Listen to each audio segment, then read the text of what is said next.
What up, Will? DJ on the Mac. What coming with another one? Because we went to the Evo Cup yesterday. We took BLs for a spin. And guys, we came up clutch and we got second place. And I can't believe I got the ultimate Baalmon that nobody plays. Because Bandai, god damn, they only had to play one game with this Baalmon support to realize that Doomsday Clock is not a thing. It's not a thing. Unplayable. But regardless, we still managed to place second. So in this video, I'm going to give you the deck list, right? You know, what I've been cooking, especially from my previous video, which massively appreciate the support on that, guys.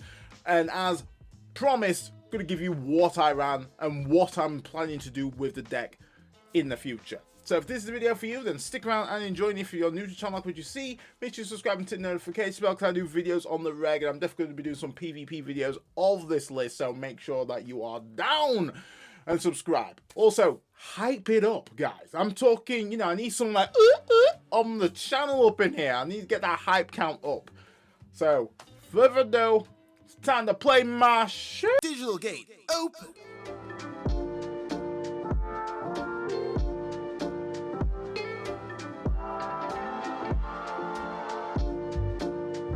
Okay, let's start with the ratios. Going off with the eggs, going to be your start deck Baalmon. This is just great in order for us to obviously swing and able to mill to basically when we're at our champion and upwards, which is definitely the value right there. Obviously, we want to get our cards in trash, and this just helps facilitate that game plan. You can run the Pagamon egg if you do want to for a different kind of strat, but this is definitely just kind of, you know, concrete if you really want to just kind of build up your trash and then wrap up the game nice and aggressively. Then going over to the rookies. Rookies run a solid 12. Go with the new EX10 Impmon.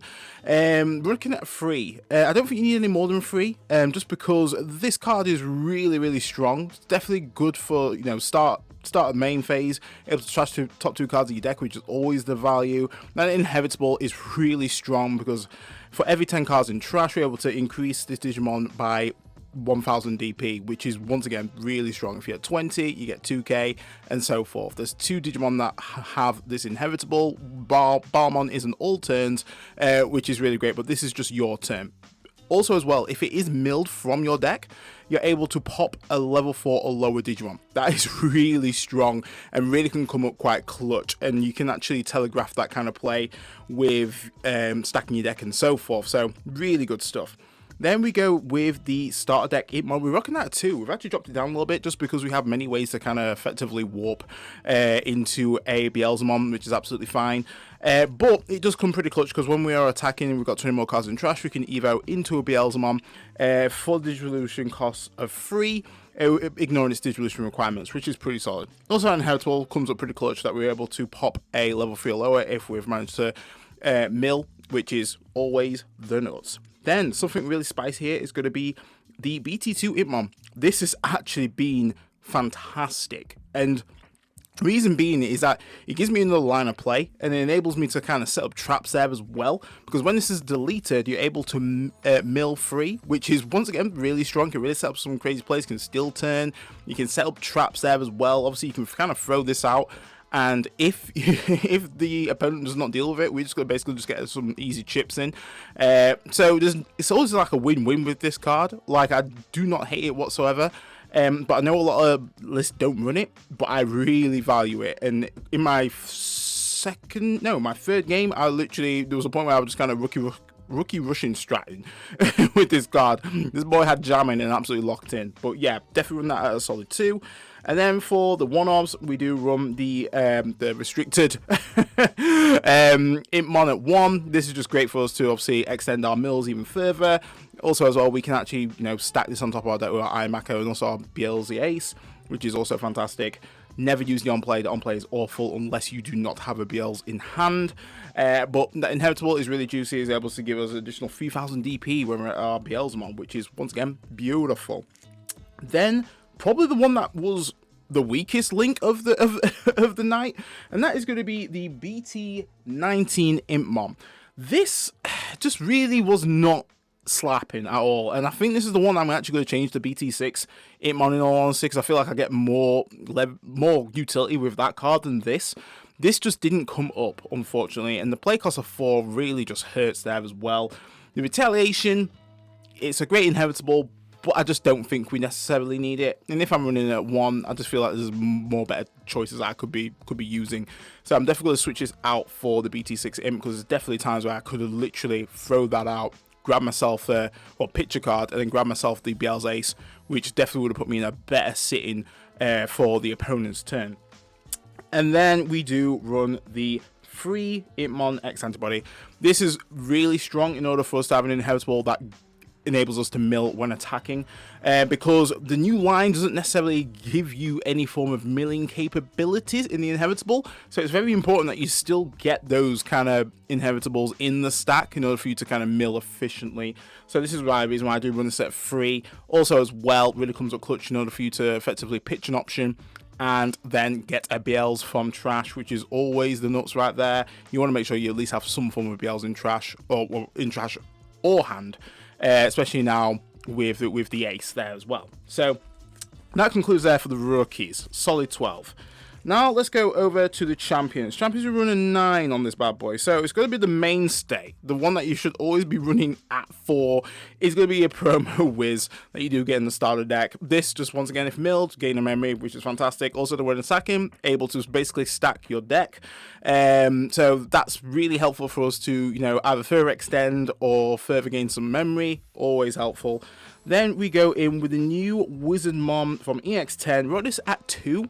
I think 2 is just a perfect amount for this, because it does have some great utility.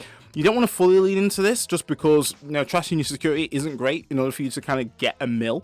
And sometimes that can put you a bit more in lethal range for the opponent to kind of clap your cheeks. We don't want to be clapping. We don't want our cheeks to be clapping. We want to be doing the clapping.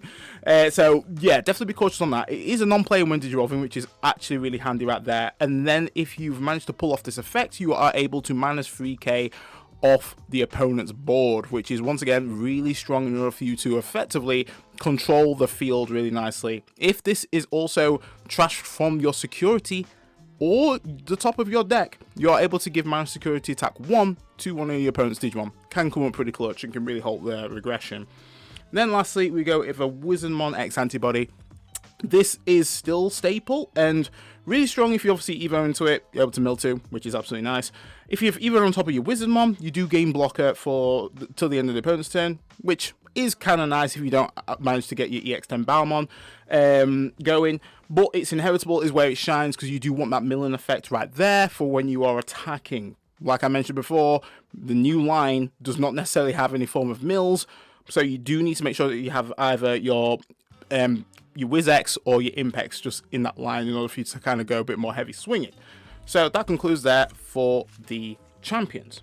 Now we go over to the ultimate. So ultimates, we go in with the mainstay, and that's going to be the Baalmon rocking out for solid 4. This is still the strongest Baalmon in my opinion, just because that on deletion lasts till the end of the opponent's turn, and it's for your whole stack. Versus EX10, it's only on that particular Digimon, so Digivolve gets rid of that instantly. Once again, common theme here is going to be the way Digivolving able to mill free, which is always going to be great. And then on top of that, inheritable, that further DP boost, always welcomed right there. Now let's go to the new Baalmon EX10, and we do rock this at 2. Reason being is 2, I feel like there's 2 just the right amount. I always see it when I do need to see it. The thing that's really good here, and good kind of plays that you can do, is you just have an on play, and it has when Digivolving, which is the same effect, which is nice. So it might be times where you might just have to just hard slam this bad boy down. It means that when you do that, you do have a blocker, and also that on deletion is common theme with all Baalmons, is that if you're at 10 or more in trash, you're able to play a Beelzemon from trash without paying the cost, which is absolutely fantastic. So can come quite clutch here. It can either put the opponent in a state of, if I delete it, they will get a Beelz, or I swing and I could possibly go into a Beelz Ace and I will have blocker there as well. So it's kind of a bit like your last stand Digimon. On top of that, Baalmon's inheritable is really sexy because it is an all turns, is that similar to the EX10 Impmon, is that depending on how many cards in trash, you're able to gain 1000 DP. So if you've got 30 cards, 3000, 20, 2000, you get my drift. So really, really strong card here. Then lastly, we pull out the OG, and that's going to be the BT10 Baalmon. So a lot of lists do not run this. The reason why I do like it is because it adds further options. 9 times out of 10, you're going to be using these. This does come up, and the opponent has to kind of answer this. The reason being is because it isn't when attacking, you're able to mill up to 3. So you do have control in how many cards you actually want to mill off the top of your deck, which is actually quite nice. But if the opponent leaves this unchecked, and I swing again, and I have the perfect stack, we are achieving our win con super easy. And this definitely helped out in the in my third game. Like literally this was on the board for 2 turns, and boy, my trash was built up. I was like, I'm ready to just burn. I'm ready to just go Bills X and bam, here's a game over. So really handy tool here. And this is kind of how like I build this line. I think 7's a perfect amount, because if you don't see any pieces, that you can just lose outright just off that, which is really frustrating. So I think 7's always my kind of my go-to, and I feel like I see these enough in order for me to kind of pop off when I need to. So that concludes that for the ultimates. Now let's go to the best stuff. The level 6s/7. So we gotta go with our boy Beelzemon Ace. This card is so nice. So nice. We wrote this at 3. You could easily write this at 2 if you want to, but I'll explain the reason why I wrote this at 3. The reason being is that you ideally want this card in both places. You want it in your hand, you want it in your trash. Because realistically, you want to be able to blast when, the opponent's about to cook your ass. And if the opponent has left you at they've left themselves at 1 memory, you've stolen turn. You can literally stack, steal turn, and ruin their board quite efficiently with this card.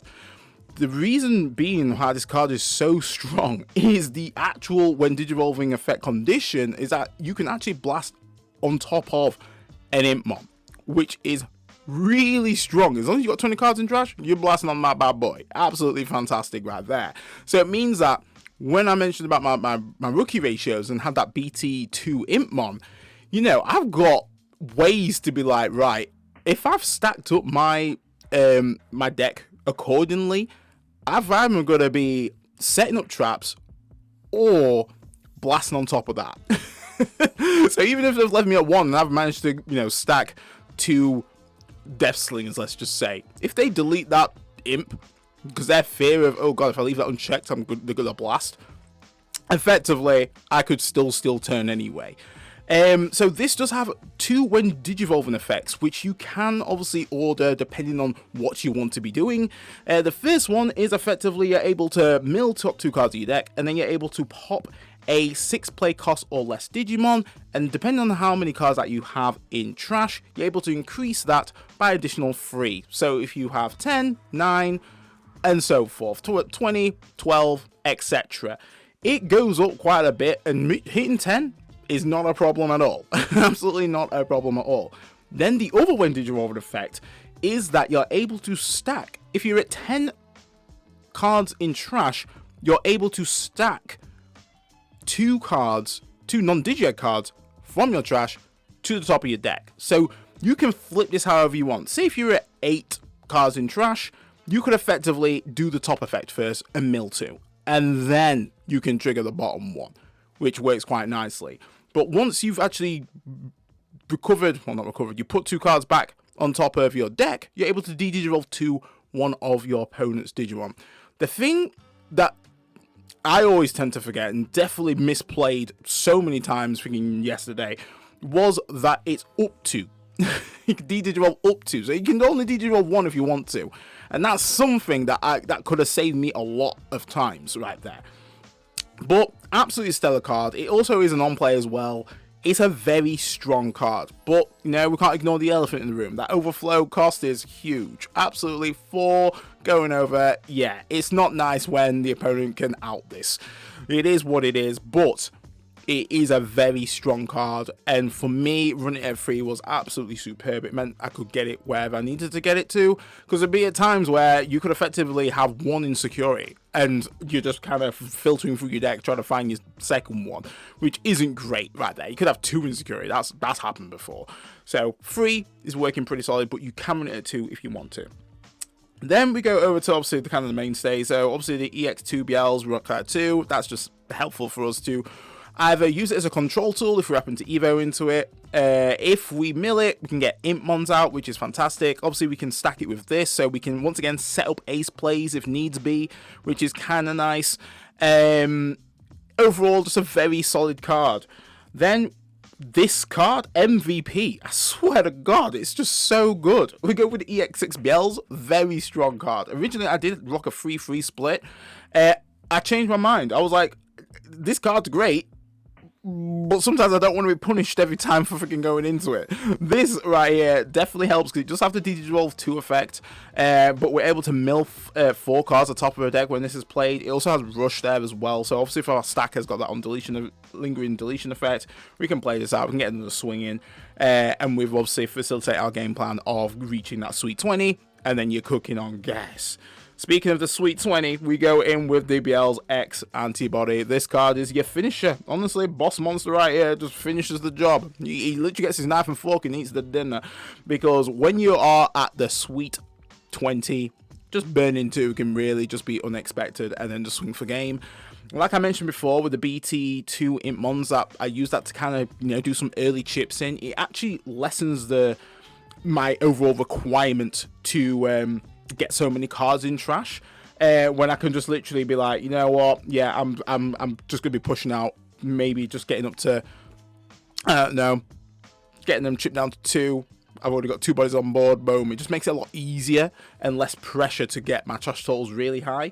The thing that's really good with BL's X as well, sometimes you might just need to use it to just evo on top of one of these, just so you're able to get the on deletion effect, is that you're able to play an Impmon in name from trash without paying the cost, which is actually pretty huge, and what kind of things you can do there to obviously get cards back and so forth.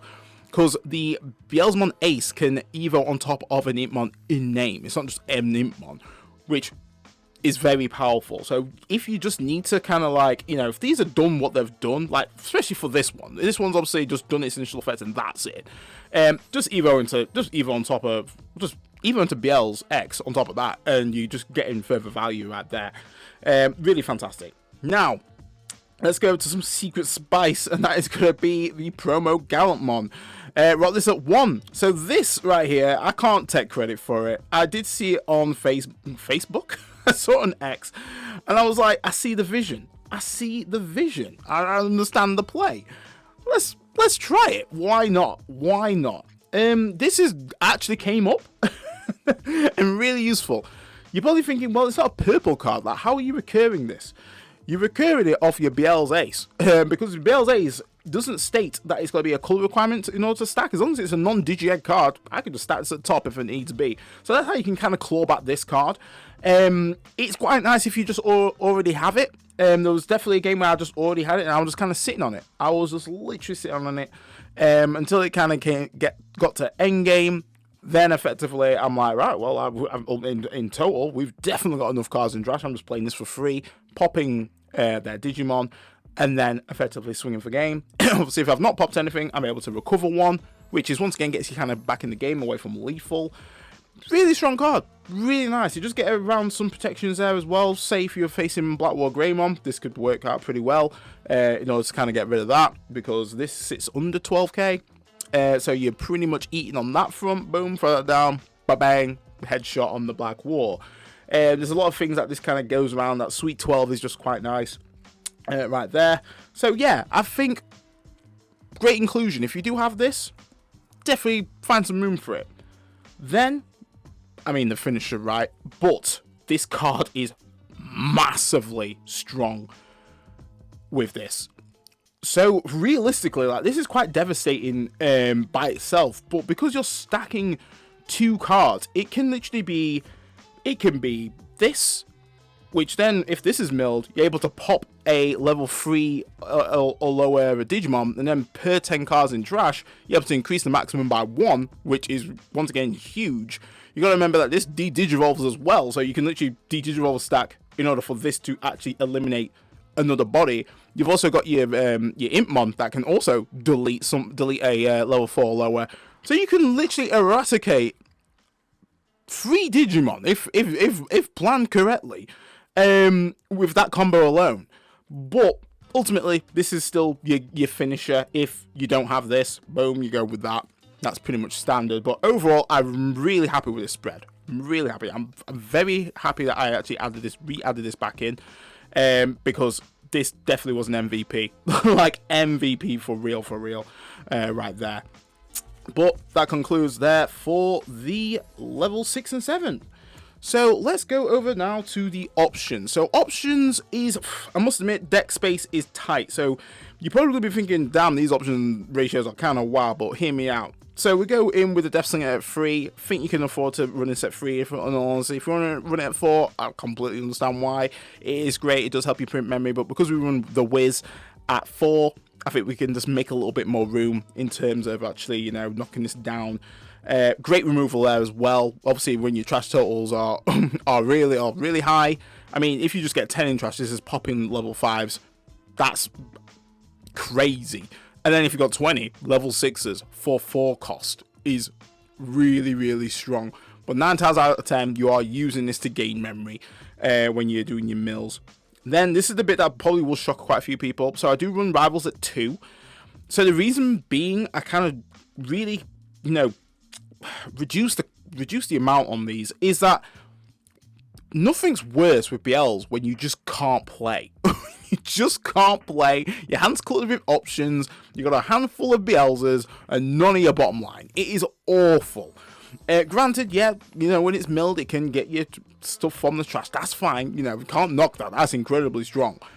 But it don't matter if I can't play the game. So knocking this down to 2 it did make me worry a little bit, but I saw it enough in order for me to leverage it where I needed to leverage it and not just be cluttered in my hand. Obviously, if we've got Ayamako, we can just literally just, you know, add this to the top of the deck and get the value there, which is nice. But I think this has just been a nice spread in order for me to play the game, being the thing. Now let's go over to the kind of the consistency boosters, let's just say. So we go with the 1 Wisdom, which makes sense. Obviously, you know, setting up plays, searching out our Tamers, you're not missing out on a thing. And then we run 1 purple mem boost. So originally this was literally 2 Wisdoms. Didn't have a purple mem boost. This was a last minute change, just because I wanted to try being the man of the one-offs. It seems like I see a lot of lists that just run one-offs, and I'm usually kind of against that. I'm usually like, you know, if I want to see it, I want to see it. Like, I'll run it at more counts. But I kid you not, the amount of times I saw Wisdom throughout my games, I don't think I was running it at 2. Honestly, this card was always in my hand. Always in my hand. This card, however, didn't play once. I milled it plenty of times, but I did not play this card once. But the thing I like about Purple Memory Boost, and it was actually mentioned in the Discord chat, was that it does help. Obviously, digging for, fantastic. You get a piece, and then you can obviously help stack your deck. And I was like, yeah, that makes perfect sense, to be honest.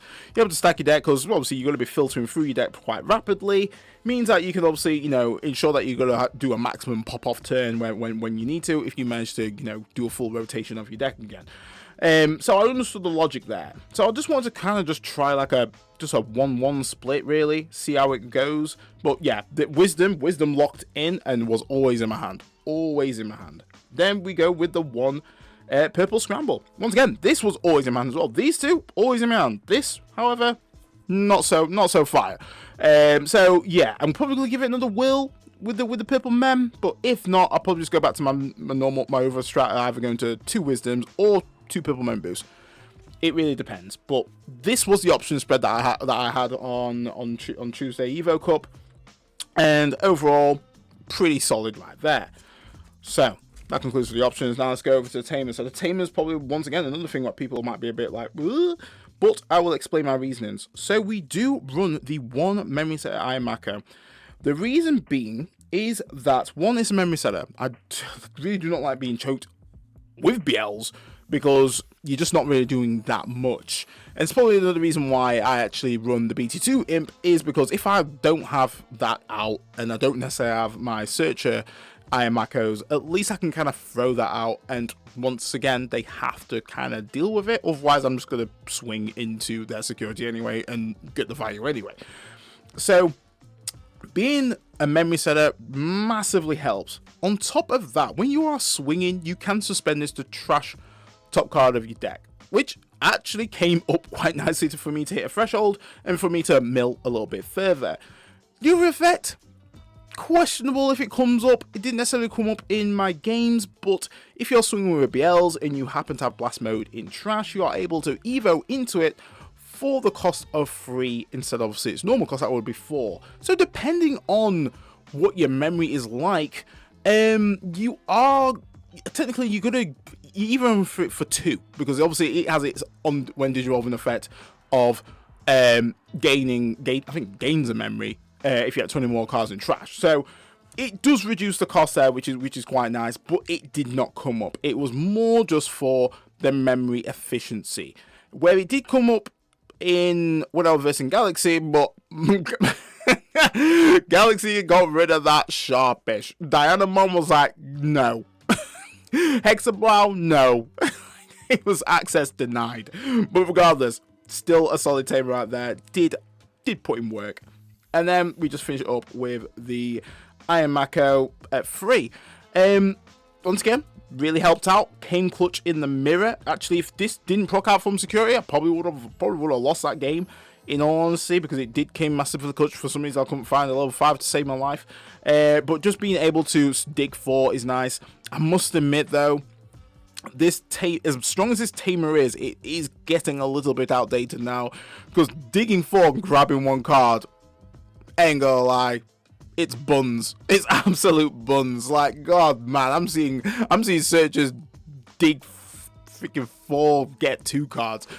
So it does hurt a little bit, especially because you're revealing 4 and there's like pieces that you just want more than 1 being the thing. But it does help in regards to stacking your deck, which is really massive with this deck, because you do need to be sure that you are stacking quite accordingly to further extend, and doing that can really be the difference of you winning the game or you taking that sweet L, which we're not here to take L's.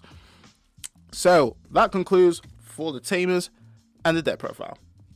Let me know what you think in the comments. So there you have it, guys. Beelzemon EX10 ready for you to tweak, amend to your playstyle. So what do I think to BLs now that has had obviously the support that is well deserved and well needed? I think the support is very solid to the overall game plan. Definitely some new tools to the arsenal. I think the Impmon is pretty cracked in terms of what it does. I mean, be able to just trash to the top of your deck is fantastic, and then just can't be lining and so forth. Because 9 times out of 10, that could result in a nice freaking reveal of a Wiz or a Death Slinger, which then just grants even more memory. And that's why I like the Iron Mako is quite nice, because if I manage to push out, mill 2, get a Wiz or Death Slinger, I'm starting at 4, which is absolutely laughing, on top of other cards I've actually got set up there as well. So really good stuff on top of that. And the inevitable, the DP boost is definitely needed for the deck. I think that's definitely one of the things that has hurt the deck massively since we had the EX2 Imp restricted, is just DP boost, which is really hard to gain, especially in this meta now where we just hit in very high DP based Digimon, which isn't great for BLs. We obviously want to be swinging. Granted, we are going to be just burning their security anyway, but we don't always have that option available for us, especially early on, to obviously do some chip gain. Then we go over to the Wiz. So the new Wiz is pretty solid. I must admit, nice. Don't think you want to run it more than 2, just because being able to mill 2, you have to trash your security, which isn't great. It's not great. But the blanket -3 on the entire board, really good, and can set up some nice cheeky plays. Also, if it is milled and trashed from the security, just be able to just, -1 attack off the opponent's Digimon, win it. Can come up massively clutch. New Baalmon, very solid. The fact that it gives you a form of blocker on the stack, beautiful. if you happen to just hard slam it down, can come up pretty clutch and really just gives the opponent like, well, if I don't have bounce, I'm gonna get aced in some form of variety, or I'm gonna get a freaking Beelz from trash, which could derail my strat. There's a lot of nice utility with this new Baal, so it's completely up to you how the ratios you want to run with that. At the moment, I think solid 2 is just nice, but you can bump it up to 3, respectable.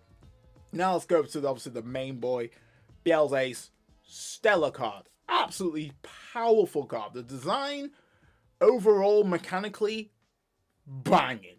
The artwork on the ult, banging. Even the reg ult, banging. God, the guy absolutely knocked it out the park. Really, really fantastic card. Stellar card even. Yeah, I couldn't imagine anything better for it. Like, Digivolve, powerful. Different forms of deletion, which is great. That's probably one of the massive strengths to the support now, is that we have a lot of different ways to remove a stack. Because let me tell you, facing against Eaters with Beelz was painful. Absolutely painful. Not anymore. We can actually, find a way to actually remove their freaking bodies, which is going to be needed to come BT23, because Eaters is inevitably going to be showing up in there, and Beelz are going to be just absolutely locked out depending on what support they do. If we can make that Eaters archetype absolutely crash, who knows at this point. So definitely fantastic design, has really fixed a lot of things that the deck did have issues with.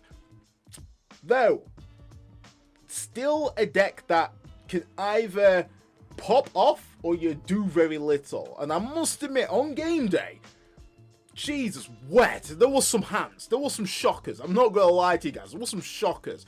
And I was making this joke at locals. I was saying that, like, this deck works fantastic at home. At home, locks it all the time. Not a problem.